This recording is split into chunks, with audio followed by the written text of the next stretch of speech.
everyone, and welcome to the Sex and Wellness Podcast with Dr. Mary.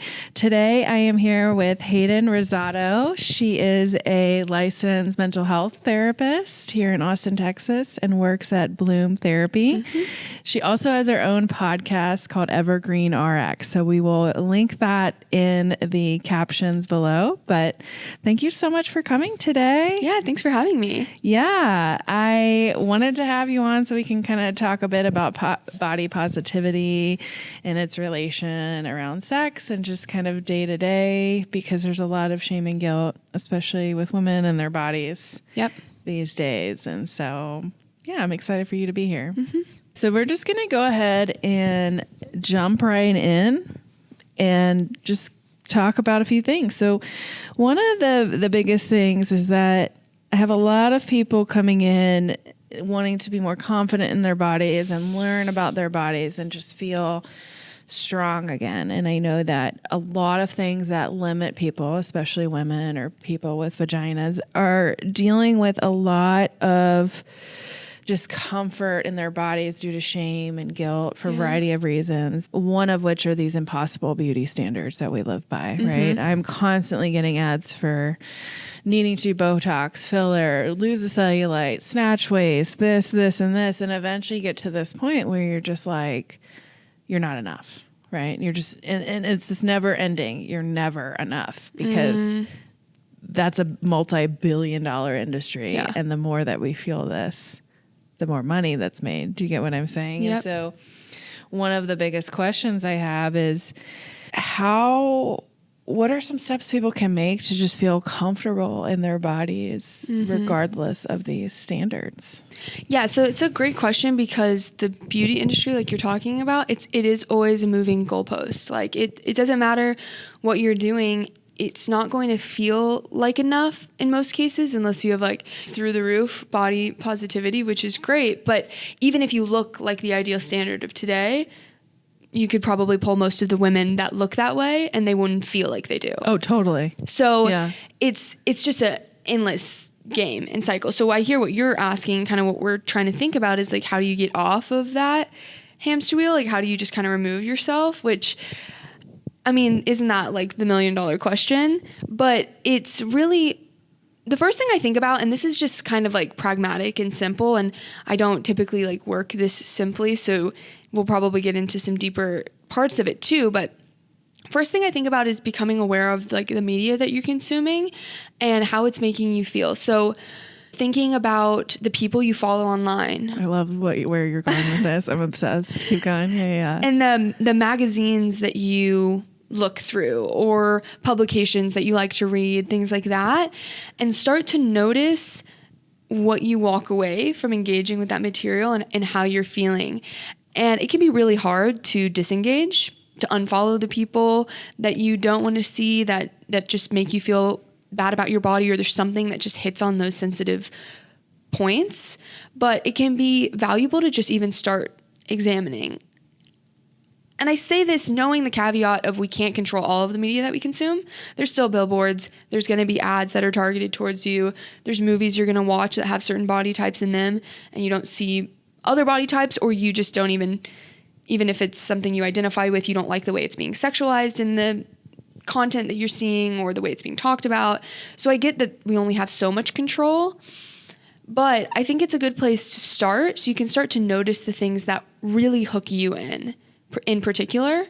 I know when I was in high school, I struggled with like bad acne during college application season, which like, of course, I was so fucking stressed out. Yeah. But that was like, if I was engaging with like makeup gurus on YouTube at the time, probably not the time. Now it wouldn't trigger me as much. Yeah. You know, I've gone through that. I got some Accutane on board. And so I worked through it. But at that time, it was not helpful for me to kind of be surrounded by that specific content. So it can change over time, but just starting to tap into that. The other part, and I know this is going to be up your alley, is even connecting to how you know what content feels good or not so good to your system, because that requires some kind of interoceptive awareness, body awareness, and that can already be a struggle if you don't feel comfortable in your body, the last thing you want to do is tap in and be really tuned into it. That's what it feels like in your mind. It's actually very beneficial once you start tapping into your body, but it can be a barrier to entry almost, because when you sit and you tune in and you start to pay attention to how the media you're consuming is making you feel, or just as an example, that means feeling your thighs. That means feeling what it's like when you take a deep breath and your stomach extends, and noticing maybe the things that you have always felt insecure about and becoming more aware of them. And ultimately, the goal with doing that is we bring this loving awareness and non-judgmental awareness, which has long-term positive effects, but it can be very, very uncomfortable to do at the beginning. So I don't know if that's like a perfect answer to that question. No, I think it's right. It goes with kind of my approach in how I treat in clinic too, and just in general, is like, you are what you expose yourself to, right? Your subconscious brain, you've got your conscious brain, which is allowing us to talk, and your subconscious brain is soaking that up like a sponge, right? So then you're basing every standard you have on your body based on these repeated messages that you're hearing, right? Mm-hmm. So if you're constantly watching like these shows, like these reality shows where people are constantly getting plastic surgery or this and that done, you're going to be constantly questioning your beauty because you're not doing these things. And again, I think plastic surgery has its pros and cons, right? If there's something, but it's more of that you want to address or whatever. But if it's this repeated thing of this endless standard that you're never going to achieve, it is like money. It's like no amount of money is ever enough until you sit and be like, what do I actually need and what actually works for me? Yeah. But if you're around people that are obsessed about their weight all the time, they're constantly weighing themselves, they're constantly saying they look gross, they are not eating foods because they don't want to get fat, right?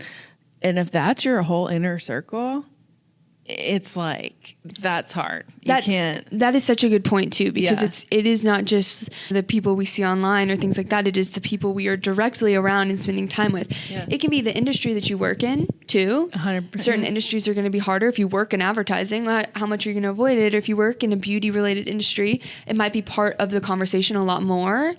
And I think this is what the struggle with our body image and our relationship to our body as women starts from birth, essentially. But really, you start seeing this uptick in eating disorders and just girls' self-esteem and struggles around middle school, high school, or whatever. And think about the conversations you had with girls a lot in middle school and high school. It really starts centering around food. I look this way. What are you wearing? How are you doing this? Because also one of the things like I actually have a really soft spot for and I kind of love about women or womanhood is that I think there's a lot of empowerment to women getting together and talking about their experience, because it validates in a way that kind of the collective society doesn't, or topics that aren't talked about. But there can be kind of like another side to that coin, which is, oh, I never thought to be insecure about the shape of my eyes or how far apart they are or whatever until I heard my friend talking about it, or like talking about somebody else that she saw. And then you're like, oh shit. Now that's like in your head. It's in my head. Yeah. And so when that's being talked about a lot, and I mean, like, it can be anything, the smallest little thing somebody can feel insecure about. And when you're surrounded by people that are talking about it or really kind of fixated in a way on their appearance, I think it would take a lot of strength and a lot of like energetic boundaries that I don't even know how possible it would be to have to not feel affected by it. Yeah, it's ingrained in us because it's constant.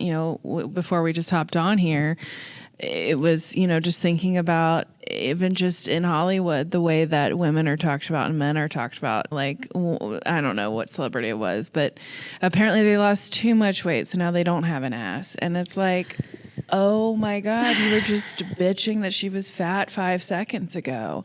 And so then she loses the weight, and then they're still making fun of her body. And then you can look at I don't know, some dude that's famous or in a rock band, nobody's talking about their body. Like, Yeah.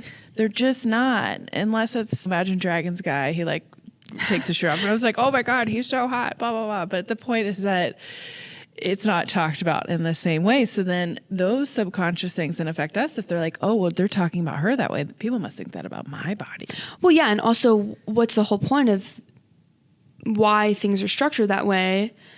Well, you don't have as much energy to do as much, to make moves, to be an advocate, to push forward as a woman if so much of your energy is supposed to be spent on beauty And looking a certain way. And you're fixated, and your mental energy and your emotional energy is being taken up by that.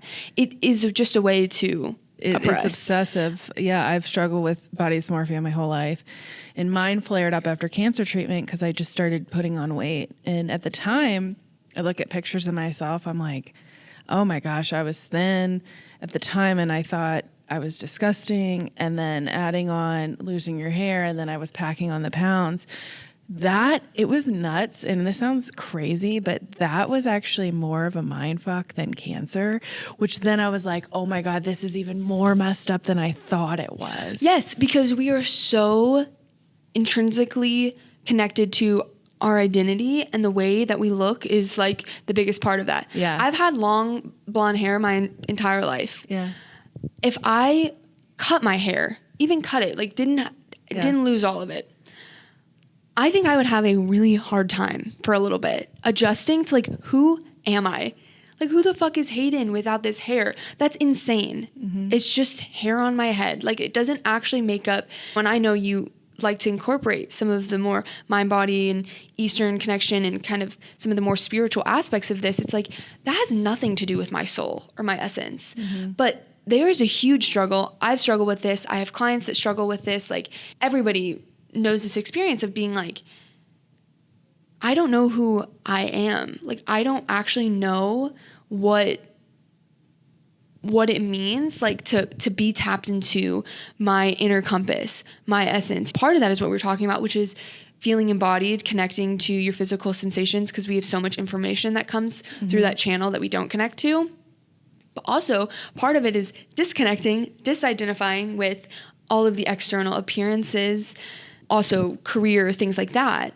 But definitely the way that you look. For most people, having continuity with that, and continuity in the sense of how we like to look or we think we should look, is hugely important. When really, at the end of the day, it doesn't matter at all, because we're all going to die. We're all going to like drop these bodies and go wherever else we go or whatever. And we spend so much energy and time while we are alive thinking about. And then we're fighting it as we age to continue to fight it. And hey, I'm not opposed with what people want to do, right? It's more of the why and how does it feel? Are you doing these things because of X, Y, Z? Like what inner rooted stuff? And don't get me wrong, I have my hang-ups on certain things as well, but it's also more of the why behind it and why we're spending so much time and energy. Like, think about it. If you're talking to two people and one person is like the most beautiful person in the world, but they don't have confidence. And you're talking to somebody else, say you're dating, right? Say you're dating two people, like two prospective people, right? There's one person that like, they're not the most attractive right off the bat. They don't have these beauty standards. Say men don't have them as much as we do, but you know, they have their own insecurities. And so, but they're so fun and playful. They're authentic and they have this energy that just like oozes out of them that you just want to be around. And there's this other person with these like 6-pack abs and like this like chiseled jawline, and this guy that just looks like he just got off like the baseball field. He's an athlete and he can't even hold a conversation, right? Who are you going to choose as a long-term partner? Who do you want to spend your time with? Well, I feel like for us, it's kind of like, well, of course, the person that's engaging, things like that. But then think about people that are processing and dealing with their own body Yeah. insecurities, they might pick the person that just looks good. Yeah. Because we pick people that are a mirror to Yeah. our own experience and the things that we have to heal. Mm-hmm. But then that's going to perpetuate then if this person's obsessed with their stuff, then it's going to perpetuate your stuff. And it's kind of this never ending thing. Oh, yeah. And I get what you're saying. I guess my point in saying that is more of like, we can actually control this illusion of attractiveness that we think we can never get because if we weren't born a certain way. And yes, let's be honest, like if you're more attractive, there's studies that show XYZ, you can succeed things easier in XYZ. The halo effect, I think, is it's messed up, but it's just it is what it is, right? But not like I accept it, but it's just a thing. You can recognize reality, it and it's unfortunate reality. But yeah, it's also thinking about your beauty can come within, because when you can still take care of your body and still feel good, but there's just never ending. Like I look at pictures of myself when I was in my 20s and I was like, girl, like you thought you were disgusting. And I just want to hug her. And then as I'm getting closer to my 40s, it's just this never ending thing. Because it's the question, what you're trying to get at is like, okay, yeah, in hindsight, you look back at your 20-year-old self and you're like, you look great and you felt so bad. I just want to hug you. It's like, how do you bring that energy into your life right now? Yeah. To the present moment, to know, to give this. I've talked about this before. I don't know, why I'm like into this concept of like false hindsight, almost like being able to almost project ourselves into the future, think about what she would say, and then try to apply that now. Why do we have to get to the future to be able to do that? Like, and this is when things like self-compassion, stuff like that come in, like this real practice of changing the way that you talk to yourself and changing just your relationship to what you value and what really matters to you and feeling really purpose-driven and value-aligned through that. So it's like, it's layers upon layers of like self-growth and work and things like that. And I do acknowledge that, but it is crazy how we keep ourselves stuck by looking back to the versions of you didn't like and liking those versions better while you're actively doing the same thing to you right now. And it goes back over and over to pulling yourself into this moment and appreciating things that your body does now. Because like as we age and over time, there's this illusion that once I do these things, then I'll be happy. Once I lose this weight, I have lost the weight. I have put on the weight. Like people might look at me and be like, oh, you're not in a bigger body. You're fine. And it's like, that's exactly it. It's like, it's not, you can look perfect and still feel the same. I'm not saying I'm looking perfect. I'm saying it's more of, you can even look perfect and be a certain way. And yes, I may be 20 pounds heavier than I was before. That might not seem a lot to somebody, but it might seem like a ton to somebody else. But to me, it was a hard adjustment. And why those changes happen, like there was a lot of medicine in my body. A lot of things changed, and how to mourn the death of that old body and grow into a new one. I think it's always holding the duality of that experience, which is, I mean, this is with all kind of healing journeys and self-growth, things like that, is I am doing the best I can, or I love myself as I am, and I can do better, or I want to do better, or I see the places I want to go in my life. Being able to hold those and not have them be opposed. Like, it is possible, while difficult, and I definitely don't achieve this all the time or anything like that, but it's the constant practice of being okay exactly as you are right now, because it is reality. It is what's happening. It's the body you're in. So might as well be okay with it at a certain point. It's like, that's that idea. And knowing that maybe there's other goals that you want to hit. Maybe there's other ways you want to look. That's okay. Yeah. That's fine. We are always, I think it's so like ingrained in us too, to always look at the ways that we can change and to continue to improve. But being able to feel that and not have the change come out of this taskmaster, like falling behind yourself with guilt and with anger and with the intent. Like, people think that self-criticism is how they motivate themselves. It can be. You can motivate in yourself the with criticism for sure, Yeah. but you don't get as far, as fast, or you don't have good outcomes ultimately as if you are able to motivate yourself with compassion and with kindness. And I know that that sounds probably really like fluffy and like amazing, motivate yourself with kindness, but I've seen it happen, and I've seen practices like that change my own life too. And there's valid reasons why we grow up thinking that criticism is the way to achieve things, but it's just an illusion. It's an illusion. Yeah, it's an illusion, and it's exactly that. Like, it's okay to want to lift more weights and to maybe feel and look a certain way, but if your sole motivation is to do something because you hate your body, because you'll feel like you'll be more loved, like that's when the issues come in, versus, hey, if you want to lose 20 pounds and you're going to be gentle with yourself along the way, great. But then the other thing that comes into play too is like understanding that weight isn't just one thing. And I think, and I've had many friends that are in larger bodies that are shamed every time they go to the doctor for anything it has to do because they're considered fat or whatnot. And it's like, well, obesity is a disease too, right? And so we're not addressing why, like shaming somebody, you think they're just sitting around eating fries all day. That's not the way it works all the time. There's stress, there's changes in hormones, and then they're actually coming to you for help, and then you're shaming them on top of it. You think that's not going to cause a cycle to go back to food, because food is not going to talk to you that way. Because food is comfort and food is love, and food, it can be anything for anybody, but food oftentimes is that. Because food is not, it's not going to say anything. It's not going to be aggressive. It's not going to be mean. It's not going to be any of the things that you're afraid of.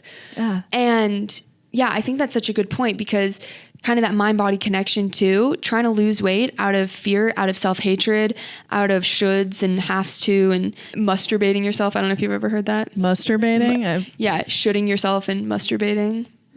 Masturbating? Yeah, like it's a Carl Rogers thing. It's an old therapist. He liked to have a little bit of a sense of humor with it. But I'm just like, I mean, I know masturbating.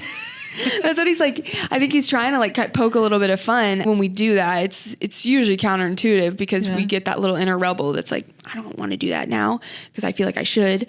But also trying to lose weight out of that place, or change anything about your appearance, anything you're self-conscious about, is more likely to backfire or to just not work, because you are actively creating like negative emotions through the self-criticism. And then trying to lose weight, for example, and then take the example we're talking about with food. Well, food brings you comfort, and your self-criticism creates negative emotions. And how do you feel better from your negative emotions? You go to food. And even if you don't do that, I believe that there is a connection to the reasons why we hold on to certain things in our body, whether it's weight or a pain issue or a different kind of physical ailment.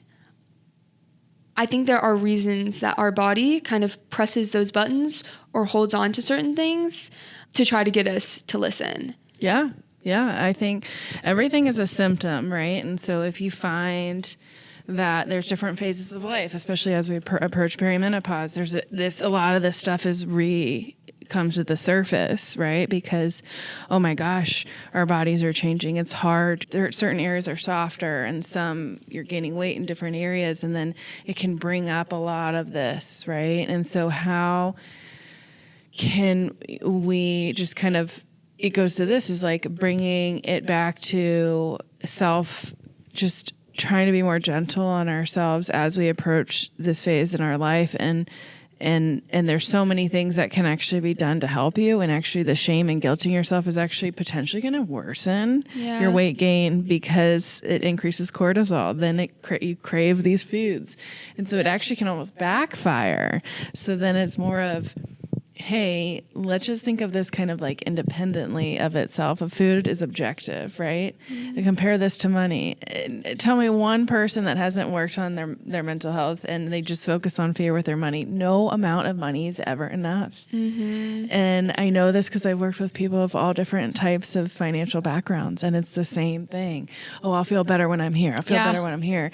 And then it's the same thing with your body. I'll feel better when I'm here. I'll feel better. And you don't feel better. And yeah, I might look thinner in these pictures, but now I'm starving and I like that cheeseburger instead of losing 10 pounds. You get what I'm saying? And it's like, okay, I get that there's actual weight fluctuations. I get that we can wave in a variety of body sizes, but what it comes down to is the way we handle this, even in healthcare, is like we're shamed in the media. And then we go to our healthcare team, and then we're shamed because we just assume that people in larger bodies are just lazy or not exercising, which is bullshit. There's a shame with that, and there's also like overlooking certain issues in other body types too. It's like, oh, you're skinny, you're good, you're healthy. Not true. Like, and so because there's visceral fat. Yeah, right? Exactly. So many other things that just are assumed right off the bat with how you look. Yeah. And so in any body type, it can happen, and there's certain issues that come with whatever assumptions are made depending on how you look. But there was something that you said about, oh God, now I can't remember. Oh, there's something I really wanted to hit on. Like body image. It was something like, oh, well, another important part of this, I think, is if you are listening and you're feeling like some of this is resonating, not then going and shaming yourself on top of having shamed yourself or been in situations. I think that can be something when we start to wake up and realize, to be like, oh, I do that, or like, I shouldn't do that. I shouldn't criticize myself.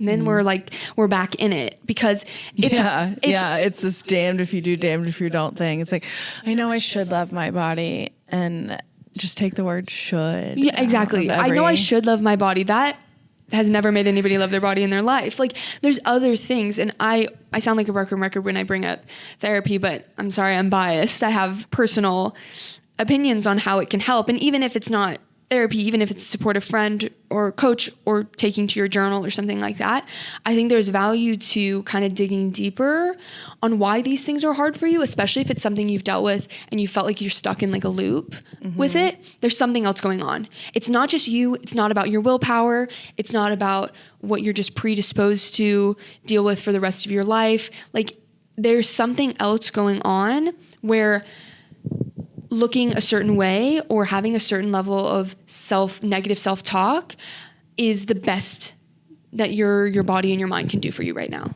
Like, that is the first step, I think, with so much of this stuff, is knowing that like whatever's happening right now is your body, your mind trying to do the absolute best that they can with the skill set, the resources, the support, the energy and time that you have to give to yourself right now. So I think that's really important to just like add in a little bit of compassion too, because this stuff can be so heavy and so complex and just really impactful for people.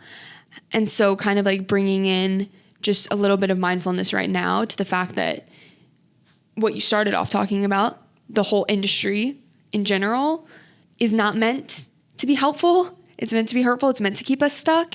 And the way you're going to pay more when you're more insecure about certain things. And somebody tells you, oh, you need Botox here, you need filler there, you get this boob is smaller than this boob, and that love handle can actually do better with this treatment and then this treatment. And then you're just like sitting there like, oh. Yeah. And then you're going home, oh, I should love myself. I should feel better. Or people think plastic surgery is bad. I feel bad about that. When it's just this like spiral.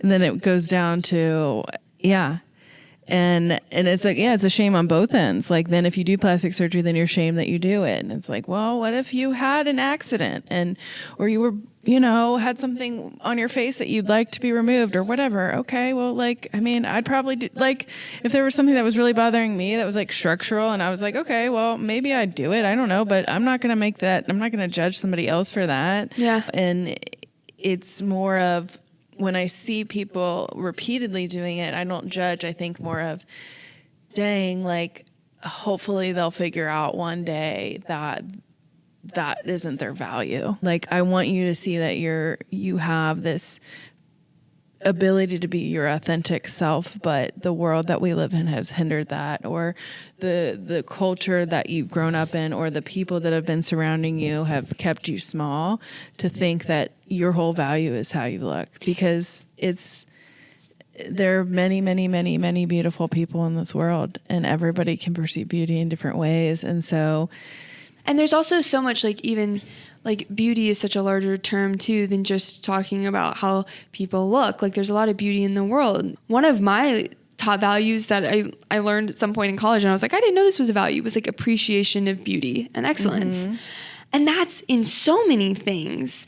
And so sometimes it can even be misdirected, misguided beauty, or misguided like values, and kind of opening up your worldview. And I think what we're talking about is really like, what is the intention? That is what it always comes back to for me, is like, what is your intention? If you get plastic surgery and you're clear on your intention, and it comes from this place of love, or it's this place of like, what does it matter? This body it's not permanent, so might as well. I want to try this out. That's a different mindset than completely different than I hate myself. Nobody loves me if I look this way. Everything goes back to intent. Because the action is always arbitrary. The action, totally. There's no, obviously there's some problematic actions we can take, but I would say for most of the time it holds true that there's no action that is the problem. It is the intention that we have behind it. Mm-hmm. Like, I think that is a very like non-judgmental stance on like plastic surgery or not, heavy makeup or not, this body type, that. None of those are good or bad. It is, where is it sourcing from? Because it's, where's your energy at? Do you enjoy putting on makeup? Is that fun for you? Do you like the products? Great. Yeah, if you do, it's like awesome. Like, cool. Do it. Do it. You like it. There's also stuff in that too, is like with fashion. It's like, why are you keeping up with the trends? Are you keeping up with the trends because you actually like them? Or are you keeping up with the trends because you feel good in them? Or do you like, what about it do you enjoy? Like, I haven't really been I wear a lot of sports clothes for work stuff, but I do like when I go out and stuff, I like to have some cute outfits that I like, that I genuinely enjoy, and I'm not doing it just because it's on trend. I'm doing it because I like it. Yeah. And you can do it for both reasons too. Yeah. It's like, wherever your attention, wherever your energy lies with it, it's like, that's what we have to start to tune into. Yeah. And it can look millions, billions of different ways for different people. And I think that also helps, obviously, when we start to welcome in more self-acceptance for ourselves, our external worlds, when we are in that too, we'll have more acceptance for other people. It goes both ways. Like, if you get angry at a lot of people for ways that they live their life, you might want to tune in and look, am I angry at myself for the things I do? I love that, because that's actually one big thing that's helped me heal from my body image stuff. And I'm not fully healed by it by any means, but to stop judging other people and how they dress or how they look. Or I used to just be like, oh my gosh, like this and this and this. And then you think, well, so then subconsciously, if I'm thinking about the other people, I'm then reflecting it back on myself, versus instead of judging somebody else, think about, why do you not like that? I love that it's like you can approach it from either way or both ways. So like trying to work on your judgment towards other people, that is going to have a ripple effect. It's going to be harder to judge yourself, because guess what? When you're not thinking a bunch of mean thoughts about other people, the mean thoughts you think about yourself are going to seem a lot more stark. Yeah. It's going to stand out because it sounds really different. And so it's a two-way street. You can kind of go from also changing the way that you think about yourself, and then you start to notice you're more accepting to other people, or you're just like not bothered. You don't even notice in other people because you're like, I'm not tuned into that. My energy is not flowing in that direction as much anymore. And then what's cool is when you get yourself into that space, you kind of feel a little lonely there sometimes, because people can't really, like, the people you were with before this kind of transformation, they're going to sit a little bit different. Doesn't mean you have to get rid of them. Yeah. But I'm saying there's going to be a whole shift that kind of happens, where then when you're around people that are constantly obsessed with that, it's almost like this visceral effect. You're just like, I can't. After a while, you're just like, I can't. It's exhausting me energy-wise being around a bunch of people that are obsessed with their looks. I think this is where really healthy boundaries get born out of, like really clear, very aligned boundaries, is when you start to change your relationship to yourself, you start to naturally not be able to tolerate the same things that you used to be able to tolerate. Yes. And then you have healthy detachment. Then you kind of set the boundary and you're like, because you are just in that place now. You're not trying to be in that place. You're not trying to put somebody in the place you want them to be.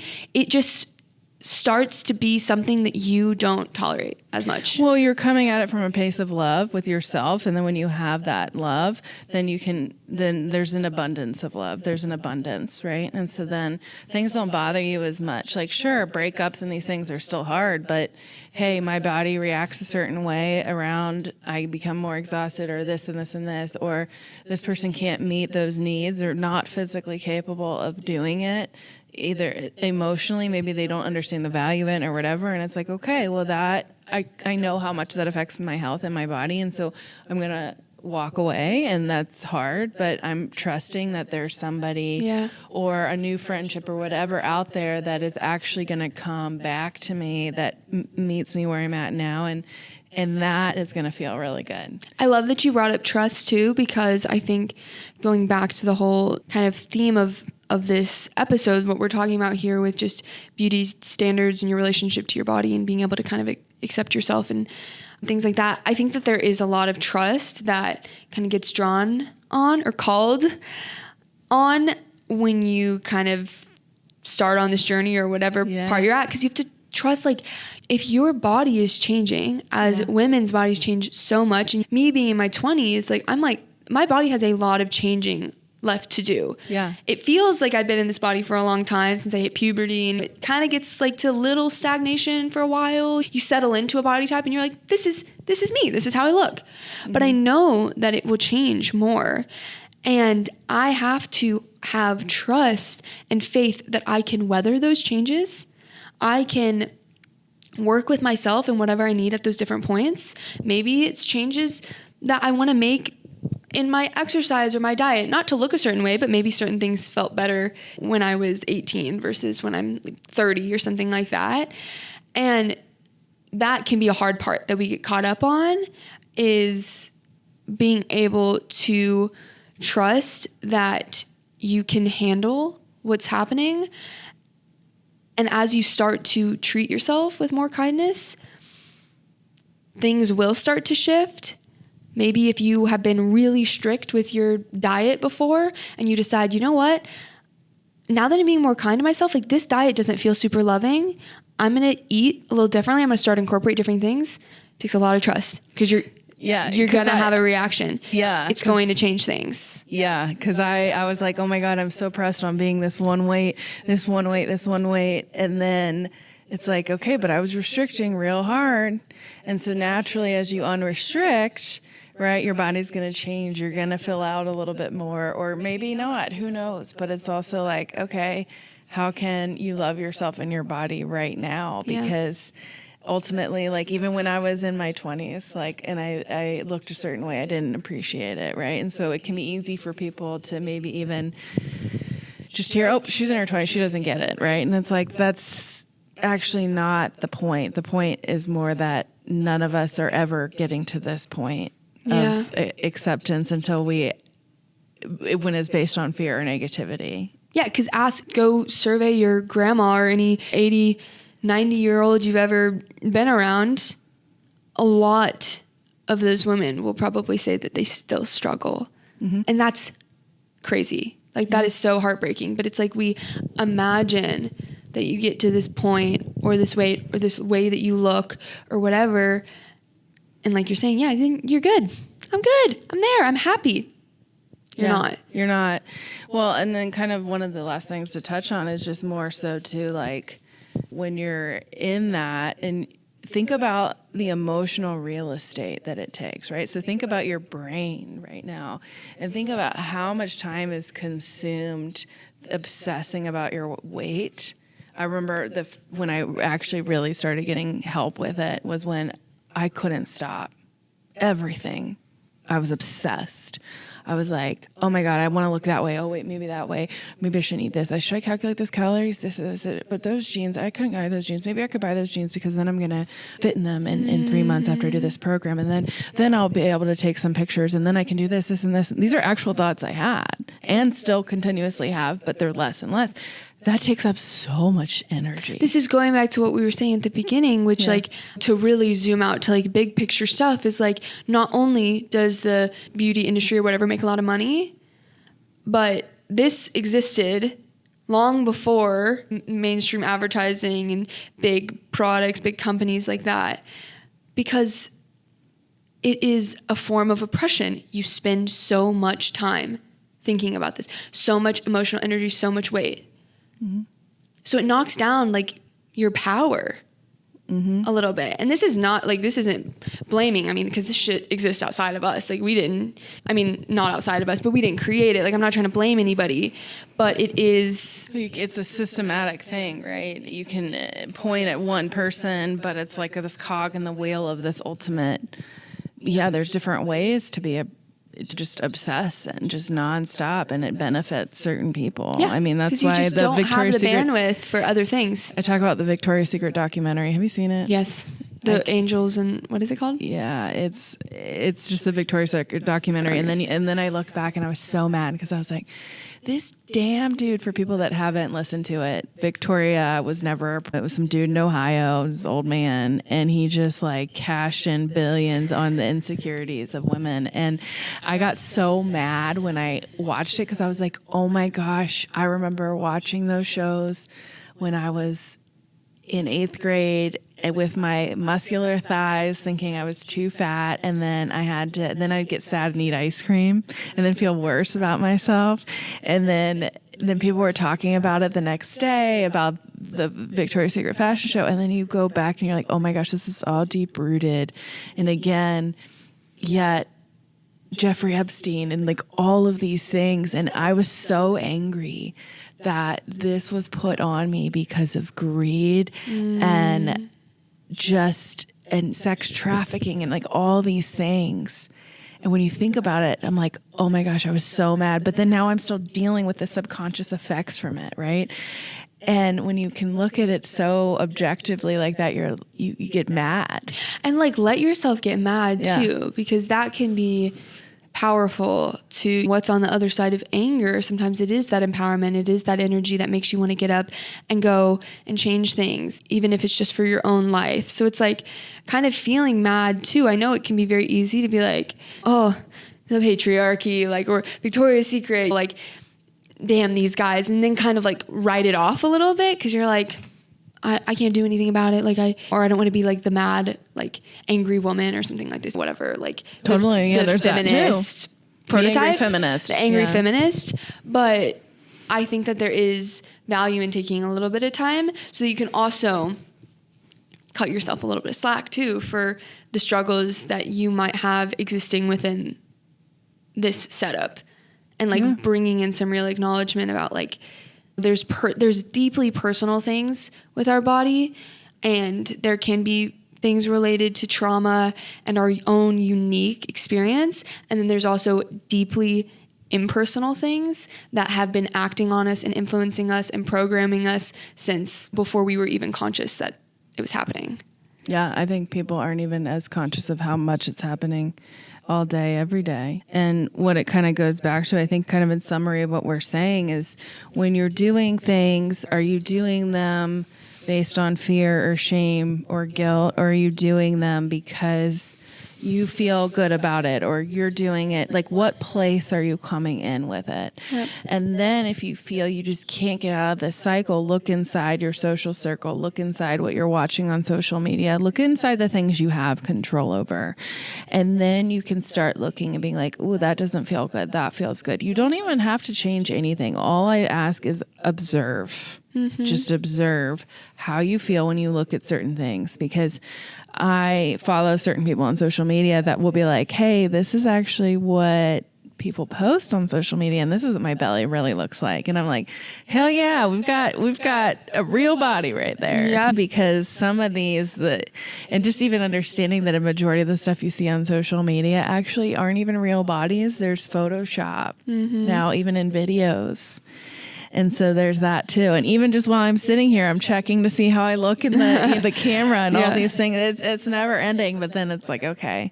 Observe, take Nobody's going to not listen to this episode because I had a few rolls showing in my video. Even thinking about like, what are the stakes of this? Like, and then if they don't, then that is a whole nother thing. Doesn't have anything to do with you either. Doesn't have anything to do with me. But yeah, I agree. I think it's just becoming aware and collecting research and information and kind of learning what feels like it works for you. And then at some point, if you want to lean more into those things that do feel good for you and do work for you, maybe notice then if it's changing anything. Yeah. Do it. It's all it comes down to is checking in with your body.